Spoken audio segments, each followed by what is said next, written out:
Welcome back to the channel.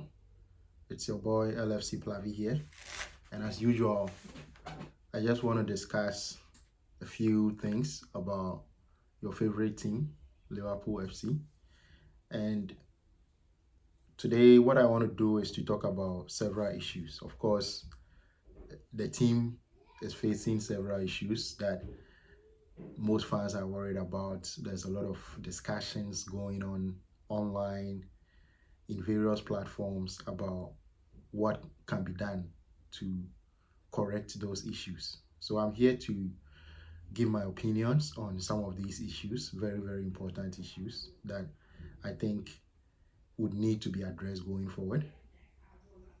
And I believe that we have the best person in place in Anna Slot to get those things sorted. So before we get into it, don't forget to like the video, subscribe if you are new here. Also comment down below, let me know your thoughts on all these issues that I'm about to discuss. I'm very interested in knowing your point of view on some of these issues. So I'll start with the first one, the defensive issues that we are having in the team. The fact that Liverpool looks so open when we attack, when we lose the ball. Why are we so open? Is it something that has to do with the system? Is it individual players? Or what exactly is going on? And I think the whole issue is twofold. One is individual errors from individual players, but then the errors are coming from all over the place. All the players, both new players who have joined in. An example is Kerkes kicking the ball out for a throw-in instead of just playing it with his right foot away from the goal. And even if it stayed in play, it would have been a lot further up the field than where Crystal Palace took the throw-in from. So those are some of the mistakes. Ibrahima Konate losing the balls in areas where he doesn't usually lose the ball. He's been at Liverpool for several years, and this is not the Ibrahima Konate we know. He's been losing balls in areas that are very dangerous and allows the opposition to easily create chances through counter-attacks. We've also been losing the ball in attacking positions. For example, Mohamed Salah losing the ball in the final third against Bournemouth that resulted in that counter-attack that was scored by Antoine Semenyo. So the defensive frailties that we are experiencing is not only a system issue. I think it also has something to do with the system, because for any good system, it should be able to account for the possibility of losing the ball in dangerous areas, so that even when the ball is lost, we have enough players in place. The rest defense is well set up to deal with any sort of issues, any counter attacks. So apart from the fact that individual players are making mistakes and giving the ball away in areas where they aren't supposed to be losing the ball, the system itself is not also bulletproof enough to counter or to stop those transitions. So I think that is an issue for sure. But one thing that I've realized is that Slot doesn't really see that as the main issue. He doesn't really see the need to change things necessarily to counter that particular issue of teams having counter attacks on us, because he thinks that we need first to sort out our attacks. We need to take the right decisions when we go forward. We need to be able to create chances, more dangerous opportunities when we go forward, because after the first game against Bournemouth, Carragher was pushing him on this particular issue about why Liverpool is so open. He specifically mentioned the fact that both of our fullbacks were in the penalty area of Bournemouth, even though we're leading by 2-1. So that is something that I think, from the way Slot answered the question, it didn't really say anything to me as to him trying to find solutions because he thinks it's a problem. One thing that he also said, Slot, was that this is Liverpool. We want to play attacking football. We want to be on the front foot. We are not going to defend the 2-1 lead. That is all well and good. It is all well and good if you go on to actually win the game by more goals. But if you end up losing your lead, conceding goals, and even losing the game, then that would be a not so sensible approach. So I think there has to be a balance between setting up in a way that we are attacking fluidly, but at the same time, we can be able to stop counterattacks. We've seen so many good teams, so many championship teams do it. So it is doable. We can play a system that allows us to attack fluidly and at the same time prevents the opposition from having counterattacks on us. So I think that is something that needs to be addressed. We can't just go on like this and expect that things are going to work the way it should for us. I think there has to be an intentional approach to try and stop that. The second issue that I want to talk about is the fact that people are complaining that Slot doesn't have a first 11. He doesn't know his first 11. He keeps on chopping and changing. One issue with that is that sometimes these changes are forced. Some of these changes are as a result of players who are coming back from injury and are not fully fit and therefore cannot play consecutive 90 minutes, or they cannot play consecutive 70 minutes. So it means that if you start in a game today, in the next 3 days, if we have another game, you would have to start from the bench because you cannot play 70 minutes consecutively because of the fact that you may be coming back from injury. So an example is Frimpong starting at Galatasaray and not starting against Chelsea. Right? We also have the same issue with someone like McAllister. He may be able to start one game and miss the other game. Also, Ekitike and Isak. So I think these are some of the issues and the reasons why we don't see the same lineup consecutively. We haven't seen it consecutively throughout the season. But at the same time, I also do think that asking Slot to stick to one lineup is a bit hypocritical from some of our fans because we are the same fans. Some of us were the same people who were complaining about the fact that Slot wasn't rotating enough last season. I was criticizing him for not rotating enough last season. I think the lack of rotation was one of the main reasons, not the only reason, why we got eliminated by PSG in the Champions League and also lost the Carabao Cup final against Newcastle. I think it was due to lack of rotation, and because of that lack of rotation, players were not fresh enough, they weren't fit enough, they weren't up to speed, they weren't playing at 100%. And at this top level, if you are even off by 2%, it massively affects the whole performance. If, let's say, we have 5 players who are off by 2%, it massively affects the whole team. And so it is important that players are playing at 100%. And I don't think the current Liverpool team right now is playing at 100% in terms of fitness.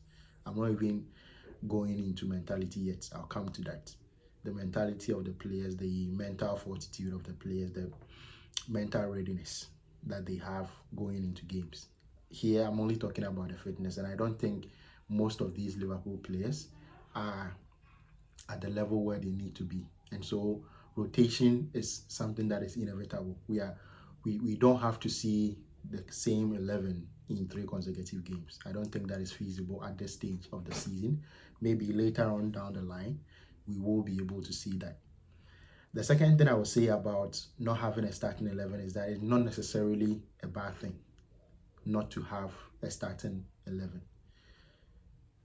A typical example is Pep Guardiola. He's been doing rotation, Pep roulette, as it is well known. Pep roulette is the fact that Pep doesn't stick to one lineup in consecutive games. He's been doing it season over season, and we call him a genius for that. He's won 4 consecutive times the Premier League. Mainly because of that. Because he keeps chopping and changing. Opponents don't know what to expect. He's unpredictable. His team is unpredictable. And I think that is something that Arne Slot wants to bring to this Liverpool team. We want to be in a scenario where the team is very hard to predict. Because I do think that is the reason why we brought in all these attacking players that we brought in. It was to help make the team unpredictable. It was to make it difficult for opponents to plan against our team. And so I don't think it is necessarily a bad thing that we don't stick to the same, let's say, front three or midfield in consecutive games. I don't think it's necessarily a bad thing, because if we can do that very, very well, then what it means is that we keep the whole team ticking. Each and every player on the team knows that they have a role to play, and they have to be ready each and every match day. In that case, no player is resting on their laurels and thinking that they are going to start no matter what. Everybody knows that it is not nailed down. For example, Ekitike can play well today, score goals, and be on the bench in the next game. Not because he's not good enough, but because Alexander Isak is also good enough to start. And so you don't rest on your laurels. You are always on your A game. I think that is also another angle that Slot is trying to play, to make sure that the players are all up and firing. The next thing that I want to talk about is the fact that this Liverpool team currently are suffering from some sort of mental block. Our mentality is not right. And I think most of our players, majority of them, let's say, I would say 80 to 90% of these players are about 2 to 5% off in terms of their mentality, how they want to go into games, the determination and the passion with which they are playing, because they've won the league. And if you win the league, I think that is the most difficult thing to do, to come again the following season and go again as if nothing happened last season. Coupled with that is the tragic event that happened this summer with Diogo Jota. So we are dealing with not only players being below their actual capacity to play, but I think mentally there is some issue going on. And that is why it's been very difficult for Slot to try and sort out this issue, because as the leader of the team, you can't be too hard on yourselves. You know that dealing with tragic situations like this is very difficult, and therefore he can't be overly pressing the players to keep giving their all. Because what won us the league last season, one of the main things that I think Slot brought into this team that won us the league, was that Liverpool couldn't be bullied. We couldn't be bullied by opponents. We were actually bullying opponents. Typical example, against Manchester United away at Old Trafford. We bullied them. The third goal says everything about how we bullied them. And in most games, I think that was what happened. We were physically stronger than other teams. We couldn't get knocked off the ball very easily. But this season, I see a difference. The players look so fragile. And I think the fragility that we are seeing this season is coming from up here. It is all mental. The players sometimes go into games and expect that they are going to get an easy pass because they are champions. And I think that is something that is affecting the team. And Slot is not able to really put his feet down necessarily, because he understands that players are also dealing with the loss of a friend, a colleague, and a brother. So I think these are some of the issues that the team is facing. And that is why we are seeing some of these ups and downs in our performances. The performances haven't been good enough throughout the 90 minutes spell. We've been playing well for 10-15 minutes, mostly in second halves and so on, but we haven't been able to put together a 90-minute performance. And I think that is all down to the mentality. Last season, Slot used to talk a lot about duels, winning duels.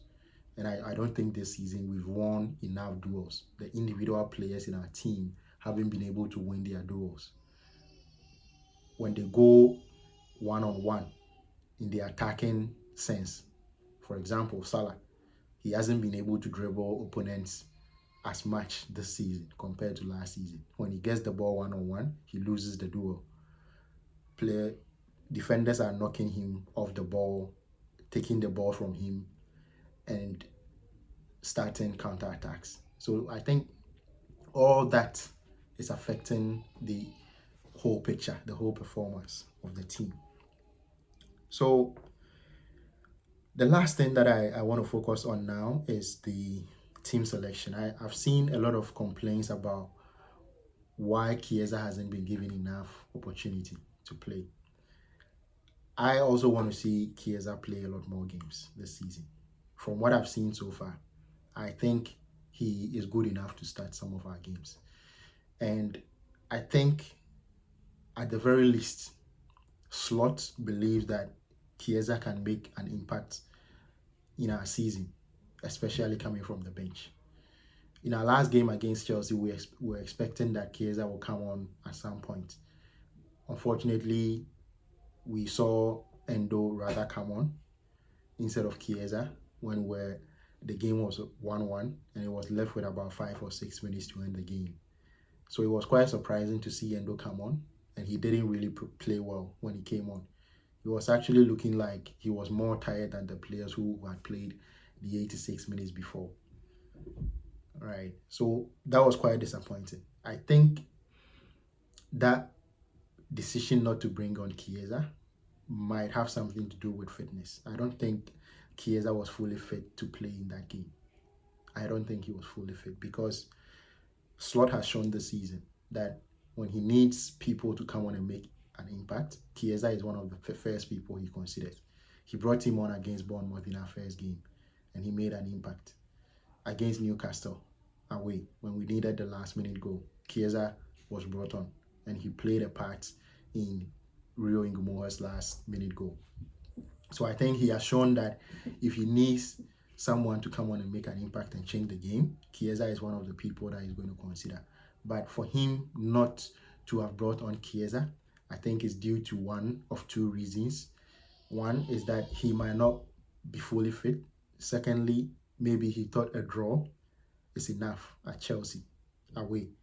And so he thought that instead of going all out for it, because he had already brought on Ekitike, I think he thought he had enough attackers on in the game, and so there was no need to bring in Chiesa. So maybe those are some of the reasons why I think he didn't bring on Federico Chiesa. But I do believe that moving forward, if Chiesa is fit enough to play, he will bring him on. He will bring him on because I believe Slot sees the same thing as we see. He has improved. He looks much sharper this season than he did last season. He looks fitter this season.